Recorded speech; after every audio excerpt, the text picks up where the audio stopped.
Et c'est ça qui a pris sa vie, c'est que le passage a éclaté et puis elle ne pouvait plus prendre son souffle.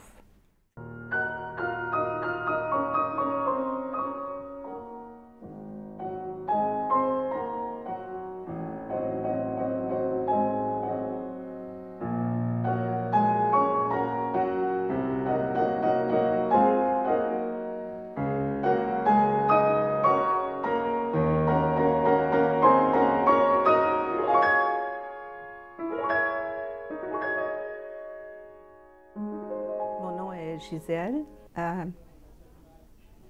J'ai vécu des importants deuils dans ma vie. J'ai eu 3 enfants. Sur les 3, il y en a 2 qui sont nés avec une condition physique appelée la dystrophie musculaire. C'est lorsqu'elle avait peut-être 2 mois et demi, 3 mois. Là j'ai aperçu qu'elle ne tenait pas sa tête droite quand mon autre fils, qui était un petit peu plus vieux qu'elle, l'avait tenue. Ça ne s'assisait pas.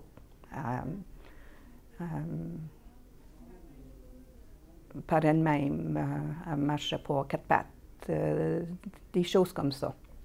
Aussitôt qu'elle attrapait un rhume, ça tournait en complications encore, des grosses pneumonies, des grosses fièvres. Alors, c'était la maladie tout le temps. Mais je n'ai pas parlé de l'accident, là, mais ça a affecté. C'est arrivé, ça, quand Julie était vivante et avant que Joey soit né. Mes parents ont parti en voyage avec mon frère et la femme de mon frère. Et puis, une couple de jours après qu'ils sont partis, je dirais à peu près la moitié chemin de leur voyage, ils ont été dans un gros accident. C'était un accident d'auto frontal, une collision frontale. Et tous les 4 sont décédés instantanément. J'avais eu l'épreuve de savoir que ma petite fille ne pourrait jamais marcher et tout ça. Mais qu'est-ce qui est arrivé avec l'accident de mes parents, c'est que ça a tout bouleversé la famille.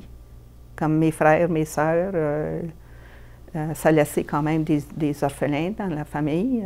Il y en avait encore 3 qui étaient adolescentes de ma sœur puis mes 2 plus jeunes frères. Et les enfants de mon frère, il y en avait 4 en bas de l'âge de 11 ans. Alors, la famille est toute en deuil, tout le monde en deuil. Alors, personne ne pouvait comme s'aider. Puis moi, dans tout ça, je me trouvais encore plus seule parce que là, j'avais besoin d'eux pour m'aider avec Julie.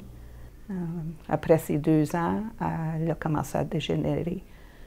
Les premiers 2 ans, c'était temps de croissance, alors ça restait plus stable. Mais de 2 ans jusqu'à sa mort, qui était 3 ans et 7 mois, 3 ans et 8 mois,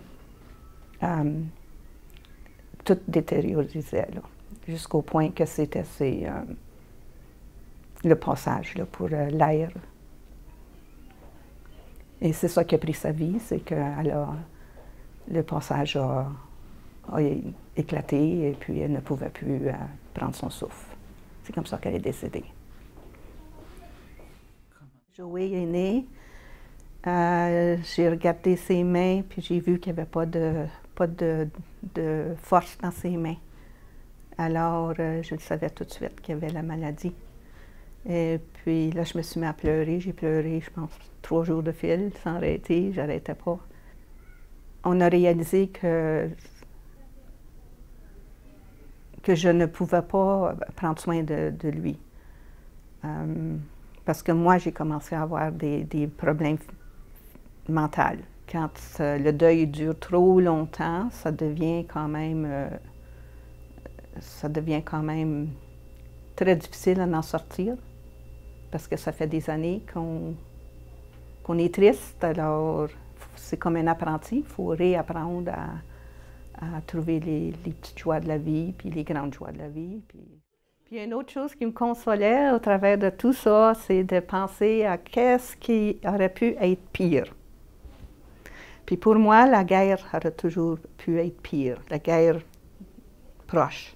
Le viol en groupe comme ça, rempli de haine, de monde qui se tue, de méchanceté.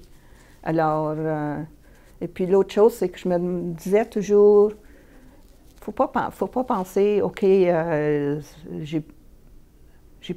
j'ai pas vécu ma jeunesse, j'ai pas vécu les meilleures années de ma vie, que dans mon cas, bien, c'est certain, c'est entre 20 puis 40 ans que ça se passait, toutes ces choses-là. Je regardais plutôt des Mères Teresa, des Jean-Paul II, okay, il y avait des cheveux blancs, puis ils avaient passé au travers de beaucoup, eux autres aussi. Ils en étaient même déformés à force qu'ils se sont donnés pour les autres, mais qu'ils ont fait beaucoup de bien dans la vie. Ils ont fait qu'est-ce qu'ils étaient supposés de faire dans leur vie. Qu'est-ce qui permet de ne pas lâcher? De vouloir s'en sortir, c'est toujours de pas vouloir, de vouloir s'en sortir, de pas rester là, pas rester dans l'abîme, dans la noirceur. Faut ouvrir les rideaux puis laisser la clarté rentrer. Puis laisser le soleil faire son travail.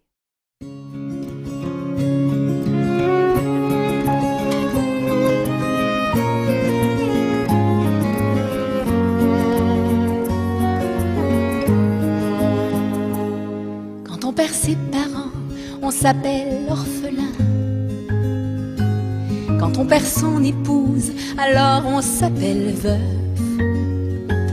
Quand on perd sa jeunesse, bien entendu, c'est vieux que l'on devient. Mais quand on perd son gamin, il n'y a pas de mots, il n'y a pas de nom pour décrire le père. Celui qui porte son garçon au cimetière.